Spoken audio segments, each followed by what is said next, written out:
पूरा एक अभियान चला हुआ है जो कोरोना का संक्रमण है उसको किस तरीके से चेन तोड़ें, और जो इसका प्रसार है उसको बहुत तेज़ी से इसमें सुधार आया है, लेकिन इसको एक तो शून्य करना है जितना संभव हो सके, और इसमें हमारी तैयारी कितनी है, और अगर कहीं आगे इसके चांसेस हैं फैलने के, क्योंकि 70% अभी भी गाँवों की आबादी है वो इससे संक्रमित नहीं हुई है। तो अगर ऐसा कोई है कि संक्रमण और आगे हो सकता है जैसे कि वायरस के केसेस में होता है, तो हमारी उसके लिए तैयारी क्या है। और जैसा कि एक WHO के द्वारा भी कहा गया कि बच्चों को भी संक्रमित कर सकता है, तो उसके लिए हमारी तैयारी क्या हम हर एक स्तर पर देख रहे हैं। और हमारी बेसिक कोशिश ये है कि गांव से लेकर शहर तक का एक ऐसा इंफ्रास्ट्रक्चर बनावें कि ऐसी किसी भी स्थिति से निपटने के लिए हमारी पूरी तैयारी दोनों ही तरफ बराबर रहे। बच्चों का हॉस्पिटल जो सर यहाँ बनने के इंतजाम हो रहे हैं, तो उसमें आप कहाँ तक संतुष्ट हैं? देखिए, अभी तो शुरुआत है जी सर। अभी ये शुरुआत है और इसमें बहुत सारी चीज़ों की ज़रूरत है। मैंने अभी लोगों से कहा है, लेकिन अब सिर्फ शुरुआत ही कर रहे हैं ये, उसमें तैयारियां भी बहुत काफ़ी ज़रूरत पड़ेगी उसमें, कि ताकि बच्चों के लिए तैयार होता है। बच्चों का पूरा इंफ्रास्ट्रक्चर भी अलग होता है, तो वो हम तैयारी करवाएंगे। ठीक है। और एक बेसिक चीज़ है, आप लोग यहाँ पे हैं, मैं आप लोगों के माध्यम से जो कहना चाह रहा हूँ, और यहाँ पे जो मूल उद्देश्य है इस निरीक्षण का, हर एक चीज़ मैं देख रहा हूँ, जैसे मैंने क्रय केंद्र भी देखे, बहुत सारी चीज़ें देख रहे हैं। जो मूल उद्देश्य है वो ये कि फिलहाल तो कोरोना को कंट्रोल में पूरी तरह से लाए, और इसमें एक चीज़ लोगों को समझना होगा कि जो पीछे लहर आई थी, मतलब जो अभी पीक पे हम लोग चले हैं पिछले 1 महीने, उसमें हॉस्पिटल्स पूरी तरह से इंगेज रहे, और एक चीज़ देखने को आई कि जो संक्रमित हुआ उसमें से ज़्यादातर जो लोग ICU में गए उन लोगों की मृत्यु दर भी ज़्यादा रही। तो जिसको शुरू से इलाज मिला उसको भी, मतलब जिसको हमने शुरू से इलाज दिया, डेथ उसकी भी हुई, और बहुत सारे लोगों ने कहा कि हमें इलाज नहीं मिला। 2-3 चीज़ें हैं, इसमें जागरूक करने की कोशिश कर रहे हैं। मैंने कई जगहों पर मृत्यु का ऑडिट किया है। 40 से 50 के ऑक्सीजन लेवल पे जब आप हॉस्पिटल को लेके आएंगे तो वैसे ही रोगी की स्थिति बड़ी ख़राब है। पहली बात तो एक तो अर्ली अलार्म होना चाहिए, लोगों में इतनी जागरूकता होनी चाहिए कि हम कब हॉस्पिटल को अप्रोच करें। दूसरा, घर घर से सिलेंडर लगाने की जो कवायद शुरू हुई, जो हम होम आइसोलेशन में सिलेंडर लगा लेंगे और काम चल जाएगा। खाली सिलेंडर ही काम नहीं करता, इसमें ट्रीटमेंट का पोर्शन बहुत ज़्यादा ज़रूरी होता है।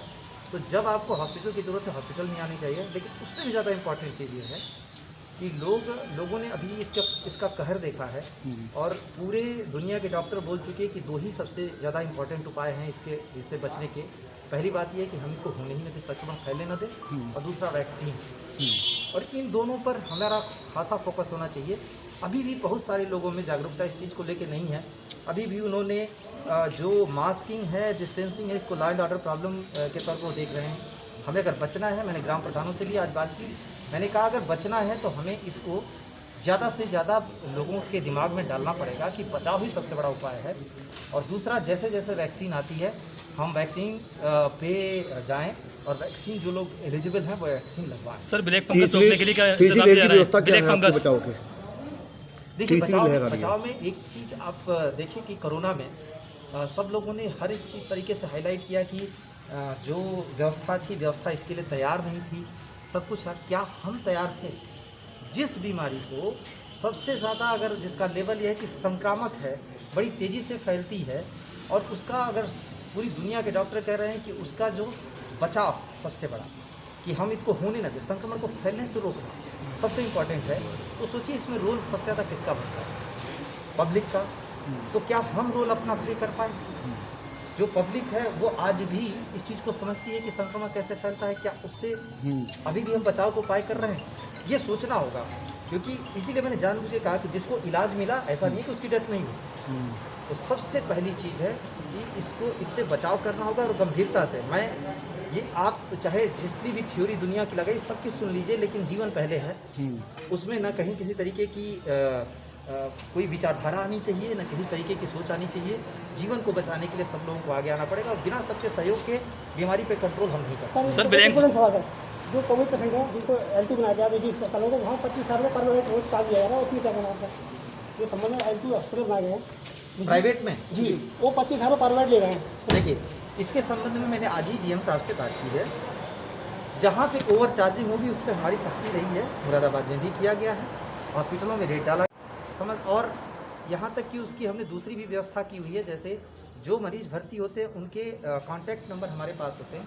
मैंने मुरादाबाद में भी लोगों के कहने पे हर एक मरीज़ से बात की, वहाँ पे ऐसी चीज़ नहीं मिली। जब तक हमें मिलती नहीं है तब तक उस पर कार्रवाई, तो लोगों को सहयोग करना पड़ेगा। अगर ऐसी कोई चीज़ है, लोग आगे आएँ, हमें बताएं, हम आपको प्रमाण निश्चित रूप से देंगे। नहीं, बिल्कुल उस पर कार्रवाई करेंगे। मैं यही कह रहा हूँ कि जहाँ पे भी लोग हमें सहयोग करते हैं और चीज़ें अगर हमारे सामने आती हैं कि डॉक्टर पर्ची पे कुछ लिख रहा है, मतलब स्लिप किसी और चीज़ की दे रहा है और वसूल कुछ और रहा है, और अगर उसने प्रॉपर अगर बनाया हुआ है कि जितने की आपको, जितना आपसे पेमेंट किया उतनी अगर स्लिप लिया है तो वो तो रिकॉर्ड में, उसको हम देख लेंगे। अगर ऐसी चीज़ है तो हमारे संज्ञान में लाई जाए। मैंने प्रशासन से इस बारे में बात की और माननीय मुख्यमंत्री जी के स्पष्ट निर्देश हैं कि ऐसे सभी मामलों में सख्ती से कार्रवाई की जाए। सर, संपल में 18+ के लिए वैक्सीन कब से शुरू हो पाएगा? देखिए, उसमें पहले चरण में, दूसरे चरण में हम इस समय चल रहे हैं। 23 जनपदों में शुरू हो गया है, बारी बारी से सारे जनपदों में आएगा। उसमें कई सारे फैक्टर्स हैं जो एक साथ काम कर रहे हैं। वैक्सीन बन रही, वैक्सीन के बनने का एक चरण होता है जिसमें एक निर्धारित अवधि से पहले आप वैक्सीन तैयार करके मार्केट में नहीं डाल सकते। जैसे जैसे वैक्सीन आ रही है वैसे वैसे चरणों में हो रहा है। मुरादाबाद में शुरू हो गया है और मुरादाबाद के बाकी जनपदों में भी अब जल्द ही शुरू हो जाएगा। और जो शुरू होगा सबको करेंगे। एक इम्पॉर्टेंट चीज़ इसमें मैं लोगों से ज़रूर अपील करना चाहूँगा कि हड़बड़ी न दिखाएं। मतलब एक जगह वैक्सीन लगी तो आप पूरे एकदम बल्क में पहुँच गए। जब आपके मोबाइल फ़ोन पे इसकी सूचना आ रही है, जिसके मोबाइल फ़ोन नहीं है वो एक पर्सन कई लोगों का रजिस्ट्रेशन एक साथ जब कर सकता है, तो हमें हड़बड़ी मचाने की जरूरत क्या है। जो आपका शेड्यूल आता है, आप आइए, वैक्सीन लगवाइए। इसके पहले आप सोचिए कि जब हम वैक्सीन के लिए, अच्छा लोग पूछते हैं कि वैक्सीन के बारे में जानकारी नहीं मिली कि कहाँ कहाँ वैक्सीन लग रही है। हम लगातार बताते रहे, बस लोगों ने ध्यान नहीं दिया। कहाँ कहाँ टेस्टिंग हो रही है हम बताते रहे, लेकिन लोगों ने ध्यान नहीं, क्योंकि उस समय सुनना नहीं चाहते। हमारी आरआर टीमें जो गई जांच के लिए तो उस समय लोगों ने भगा भी दिया। कई सारी जगहों पे आप ही लोगों के थ्रू मार्फत पता चला कि कई सारी जगहों पे जांच कराने से इनकार कर दिया गया और भगा दिया गया। और आज भी बहुत सारे लोग जांच नहीं कराना चाहते। जहाँ पे जांच के लिए टीमें जा रही हैं, सहयोग करें, जांच कराने। इस बीमारी का पता चलना सबसे इम्पॉर्टेंट है, अर्ली स्टेज। अगर अर्ली स्टेज पे पता चल जाता है तो बहुत अच्छा है। लेकिन अगर मान लीजिए किसी वजह से आपकी टेस्टिंग में देरी होती है तो निर्देश आ चुके हैं गवर्नमेंट की तरफ से कि जिसके सिम्टम कोरोना का है उसको तुरंत हम दवा देना शुरू कर दें, तो बताएं। तो जो वैक्सीन से मतलब संक्रमण रोकने से लेकर और वैक्सीन तक का चरण है, वो उसमें लोगों को सहयोग करना पड़ेगा हमारे साथ। और निश्चित रूप से धीरे धीरे सारे लोगों को हम वैक्सीनेट भी करेंगे और इस बीमारी पे कंट्रोल भी करेंगे।